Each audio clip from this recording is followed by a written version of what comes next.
Breathing and Exchange of Gases Part 3. If it is helpful, please encourage us with your support by liking and subscribing our channel. Link of previous parts are available in description box. Let's start.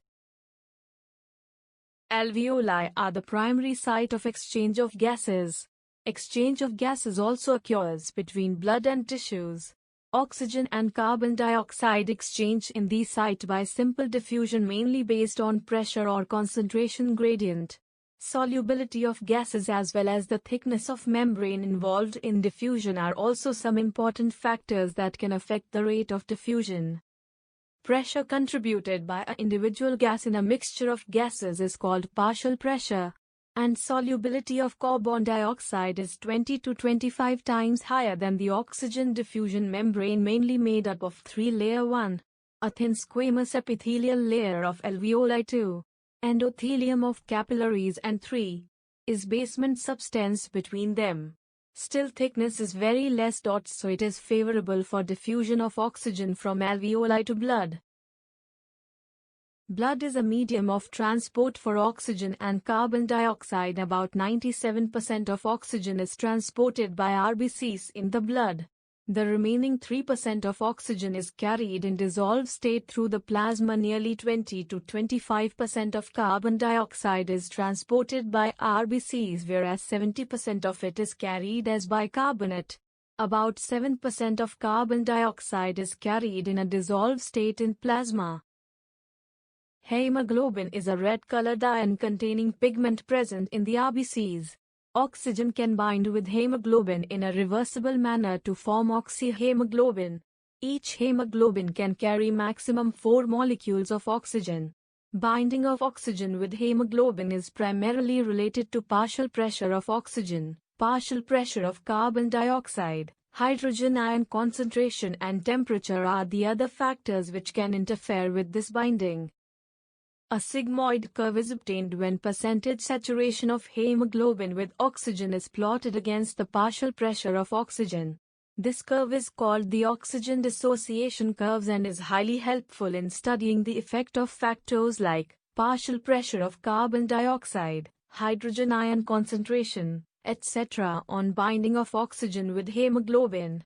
In alveoli where there is high partial pressure of oxygen, low partial pressure of carbon dioxide, lesser hydrogen ion concentration, and a lower temperature, the factors are all favorable for the formation of oxyhemoglobin. Whereas in tissues where low partial pressure of oxygen, high partial pressure of carbon dioxide, high hydrogen ion concentration and higher temperature exists. These conditions are favorable for dissociation of oxygen from oxyhemoglobin.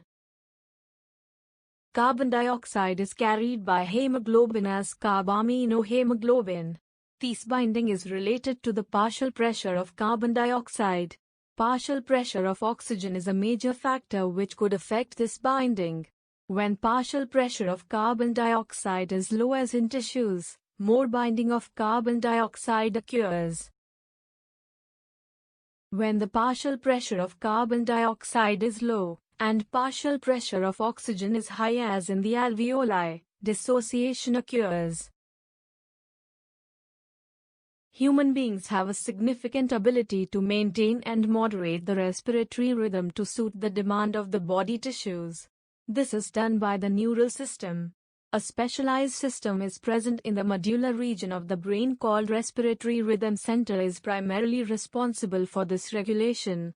Another center is present in the pons region of the brain called pneumotaxic center can moderate the function of the respiratory rhythm center. Neural signal from center can reduce the duration of inspiration, thereby alter the respiratory rate. A chemosensitive area is situated adjacent to the rhythm center which is highly sensitive to carbon dioxide and hydrogen ion concentration. Increase in these substances can activate this center in respiratory process by which these substances can be eliminated. Disorder of respiratory system. 1. Asthma is a difficulty in breathing causing wheezing due to inflammation of bronchi and bronchioles. 2. Emphysema is a chronic disorder in which alveolar walls are damaged due to which respiratory surface is decreased. One of the major causes of this is cigarette smoking. Occupational respiratory disorder. In certain industries, especially those involving grinding or stone breaking, so much dust is produced that the defense mechanism of body cannot fully cope with the situation. Long exposure can give rise to inflammation leading to fibrosis and thus causing serious lung damage.